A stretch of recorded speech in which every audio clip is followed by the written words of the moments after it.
क्षेत्र के लोकप्रिय लाडले आदरणीय भाई साहब बापू सिंह जितवार विधायक जी, उनका हम हमारी बटेरी विकास समिति हार्दिक स्वागत वंदन अभिनंदन करती है। हमारे प्रेम सिंह जी बना साहब पूर्व ब्लॉक अध्यक्ष कांग्रेस से, और हमारे बना साहब रावतपुरा से, पटेल साहब झंझारपुर से, हमारे सर जी आदरणीय मंत्री जी, हमारे मंत्री जी गोलाखेड़ा, हमारे मार्गदर्शक बाबूजी और समस्त बटेरी विकास समिति के हमारे साथी भाइयों दोस्तों एवं माताएं बहनों प्यारे बच्चों, आज हमें ये देखने में बहुत खुशी हो रही है कि हमारे क्षेत्र में जैसे पुराने समय में देखने में ये आता था कि इस पिपलोदी रोड पर बहुत सारी घटनाएं होती थी, बहुत सारे हमारी इस रोड बदनाम था कि देखो कितने गलत काम होते हैं। आज भगवान बाबा रामदेव जी की, जालपा जी की, बटेरी मैया जी की, हमारे गुरु महाराज सरबरी वाले बाबा की दुआ कि पूरे रोड पर मकान बन रहे हैं धीरे धीरे, और भगवान की दया से सरकार को सद्बुद्धि दी और हमारे क्षेत्र में आदरणीय विधायक जी के माध्यम से नहर पहुंची, सब रोड पर आ रहा है, धीरे धीरे सबका विकास हो रहा है। क्योंकि विकास का एक ही मुद्दा है दोस्तों, सबसे पहले शिक्षा, चाहे किसान हो या बिजनेसमैन हो या कर्मचारी हो, कोई भी हो, शिक्षा सर्वप्रथम है दोस्तों।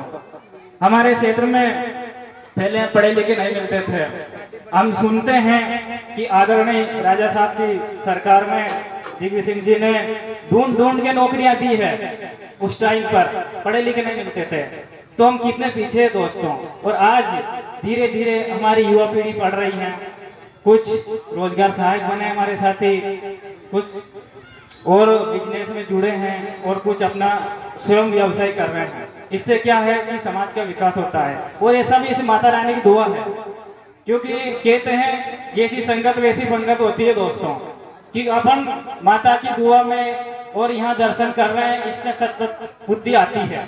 तो संगत का बहुत बड़ा असर पड़ता है दोस्तों, संगत बहुत बड़ी चीज है। वो कहते हैं ना कि चाहे ईमानदार आदमी चोर के साथ रहेगा तो भले ही चोरी नहीं करता है, पर जाना जाएगा कि हाँ हो सकता है चोर होगा। तो इसलिए संगत पर विशेष ध्यान देना चाहिए दोस्तों, क्योंकि भक्तों का संगत ले, संतों का संगत ले, भगवान के ऊपर आस्था रखें, माता रानी के ऊपर आस्था रखें, मैया जी सद्बुद्धि देगी। क्योंकि 24 घंटा में 2 क्षण ऐसे होते हैं जो विचार करते हैं, माता रानी की दुआ लेते हैं, वो निश्चित रूप से सफल होती हैं। वो कहते हैं गट्टी सोने की, वो सोने की होती नहीं है, और एक दिन जाकर आखिर में सोने की हो जाती है। तो घबराना नहीं चाहिए, क्योंकि भक्ति तलवार की धार है कहा गया है। क्योंकि इसलिए जो भक्ति पहले भक्ति भगत किसको कहते हैं, जो भक्त है, भगत कितने भक्त है वो, उसको भगत कहते हैं। जो भक्तों का इतिहास सुना है अपन ने, मीरा में कितने समस्या आई है, वो भी भगत थी, तब वो तोड़ते थी भक्ति, उसको भगवान कैसे मिलते हैं। सुदामा जी थे, अंधे थे, उनका कितना प्रेम था, अमीरी और गरीबी के बीच में उन्होंने संबंध कैसे नभाया। दूसरी महाभारत में देखते हैं दोस्तों अपन, दुर्योधन और कर्ण की दोस्ती, वो श्रेष्ठ पांडव था, उसको कृष्ण भगवान ने बता दिया था कि तेरे 5 पांडव तेरे भाई है, तुझे राज मिलेगा, तू इधर हो जा। नहीं होगा, क्यों? क्योंकि दोस्ती का फर्ज होता है दोस्तों। मित्र उसी को कहते हैं जो आपत्ति में काम आए। 2 चीजों को आपत्ति में परखा जाता है, एक तो घर की पत्नी को और एक दोस्त को। दोस्त के ऊपर जब समस्या आए और दोस्त का साथ नहीं दिया तो किस काम का दोस्त। दोस्त आजकल मतलब ही यार होते हैं, जिसके तरफ ठीक है, पैसा है, सब कुछ है, तो उसके तरफ दोस्ती सब हाथ मिलाते हैं, और जब किसी का बुरा वक्त आता है तो हाथ में मिलाते हैं। इसलिए दोस्तों यहाँ ये सब धार्मिक संस्थानों की दुआ है, यहाँ बैठने से, इनकी संगत करने से, साधु संतों का संग करने से, ऐसे संतों जगह में आस्था होती है और ये जगह चैतन्य होती है। जहाँ परमात्मा की दया है और वहाँ की चैतन्य जगह होती है, वहीं सतमति आती है। बहुत सारे आप रामायण जी लिखी तुलसीदास जी ने, वो बहुत बड़े डाकू थे, सुना है हमने। क्यों बने वो? उन्होंने रामायण जी कैसे लिख डाले? महाकवि कालिदास जी थे, बहुत बड़े मूर्ख थे। अब मुझे एक याद आया, हमने बचपन में पढ़ा था एक अध्याय में, एक राजा की कन्या थी। टाइम ज्यादा हो रहा है पर मैं माफी चाहता हूँ, कुछ आया तो कह देता हूँ मैं। ठीक है। तो क्योंकि मैंने पढ़ा है, उसमें ऐसा था कि राजा की कन्या वो बोलती थी मेरे से जो ज्ञान में हारेगा मैं उसी से विवाह करूंगी सॉरी। तो उन्होंने क्या, अब राजा, बहुत सारे राजा महाराजाओं के राजपुत्र बुलाए, सब ज्ञान में हार जाते हैं, उसी से कोई नहीं जीत पाता है ज्ञान में। अब राजा बिल्कुल परेशान हो गया कि यार क्या करूं, मेरी बच्ची का विवाह कैसे करूं, कोई मेरी बच्ची के योग्य नहीं मिल रहा है, इससे ज्ञान में कोई जीत नहीं पा रहा है। तो उसके दिमाग में आया एक दिन, उसके मंत्रियों को बोला कि एक काम करो, जो भी सबसे मूर्ख व्यक्ति हो उसको लाओ। थोड़ी सी बात काटूंगा बद्रीलाल जी की। उन्होंने ये बोला कि जो मेरा इशारा पास कर देगा ना उससे ही शादी करेंगे। तो क्या बोला उसने कि जो सबसे मूर्ख व्यक्ति हो उसको पकड़ के लाओ। तो जंगल में गए उसके मंत्री, पेड़ के सामने देख रहे एक व्यक्ति पेड़ पर बैठा है, उसी डाल पर उसको काट रहा है।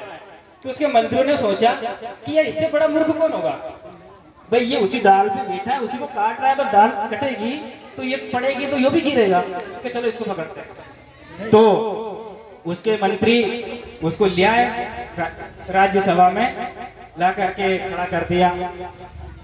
उसकी बच्ची को भी लाए सामने। तो उसकी बच्ची ने क्या इशारा किया, उसने बोला है एक परमात्मा एक है, परमात्मा एक है। तो उसका क्या, ये इसने सोची है कि यार मेरी एक आंख निकाल रही, ये आंख फोड़ेगी तो इसको ना मैं इसके दोनों आंख फोड़ दूं। तो उसने 2 उंगलियां कर दी। बच्ची ने कह दिया कि मेरे से जीत गया, एक सवाल में पहला कि कैसे जीता, कि ऐसे जीता। उसके विद्वानों ने अर्थ निकाला कि ऐसे जीता, मैंने एक किया था कि परमात्मा एक है, कि एक नहीं है। इसने बोला 2, ये 2 है, आत्मा और परमात्मा, तब जाके सृष्टि का निर्माण हुआ है। तो देखो मेरे पहले सवाल में तो जीत गया, उसके 2 सवाल थे। दूसरा सवाल आया, लड़की ने दूसरा सवाल किया, तो उसने बोला ये शरीर 5 तत्व का बना है। तो उसने इशारा किया, बोला नहीं कि ये। उसने सोची मेरे थप्पड़ की देगी तो क्यों ना मैं इसके मुक्का की दूंगा। तो वो लड़की ने बोल दिया मेरे से जीत गया दूसरा सवाल में भी। सारे मंत्रियों ने बोला अचंभा हो गया, रे कि यार तो अपने मूर्ख को लाए थे। लड़की ने बोला कि मेरे ज्ञान में जीत गया। अब अर्थ बताओ कैसे जीता, कि वो ऐसे जीता कि 5 अपना शरीर 5 तत्व का बना हुआ है, 5 अलग अलग है, मैंने अलग बताया था। इसने बोला एक है, मुट्ठा वाला उसने। अब उसने तो उसका इशारा जाना था, मेरे थप्पड़ की देगी मैं मुक्का की दूंगा, उसको क्या पता क्या है। ठीक है, अब वो तो हार गई ज्ञान में। ठीक है, उसने बोल दिया कि मेरा विवाह किया जाए। अब उसका विवाह हुआ। अब जब उसको लड़की को असलियत ज्ञान मालूम चला कि वास्तव में व्यक्ति मूर्ख है, तो उसने सिद्धांत किया कि मैं इसको विद्वान बना के छोड़ूंगी। तो उसने धीरे धीरे अभ्यास करवाया, सिखवाया, और आखिर में जाकर के वो महाकवि कालिदास के नाम से प्रसिद्ध हुआ। आज उसका संस्कृत में बड़े बड़े विद्वानों में गिनती होती है। इसलिए दोस्तों कोशिश करना कभी नहीं हारना चाहिए, चाहे लाख समस्याओं कुछ भी हो, परंतु आती है समस्या, सबके साथ आई है। कृष्ण भगवान ने जेल में जन्म लिया था, वो भगवान थे, वो तो चाहते राजा घर जन्म ले लेते। क्यों? क्योंकि वो भगवान है, विधि के विधान में भगवान ही बने हुए हैं। भगवान राम जी थे, उन्होंने छोटे भाई को राज दिया। वो चाहते तो पिताजी की आज्ञा का अवहेलना भी कर सकते थे, नहीं किया। 14 साल तक वनवास होगा, कितनी विपत्तियां आई, क्योंकि विधि का विधान है, कोई नहीं बदल सकता है। जो समस्या आए, कुछ भी आए, अपने कर्म करते चलो। जो भी है वो कहते हैं किसी का बुरा देखना नहीं है, बुरा सोचना नहीं, बुरा करना नहीं है। जो करता है ऊपर वाला करता है, जो होता है अच्छा ही होता है। गीता जी में लिखा हुआ है कभी बुरा नहीं होता है। अपन कहते हैं अरे यार ये तो बुरा हो गया, क्यों हो गया बुरा, पता है उसको विधि का क्या विधान है, कल के लिए उसके लिए अच्छा होगा। अगर अच्छा होगा तो अपने बुरे का नियम मालूम चला तो क्या होगा। कभी रात नहीं आएगी, उजाले का अंधेरा मालूम कैसे पड़ेगा भाई। रात दिन रहता तो दिन के महत्व मालूम नहीं चलता।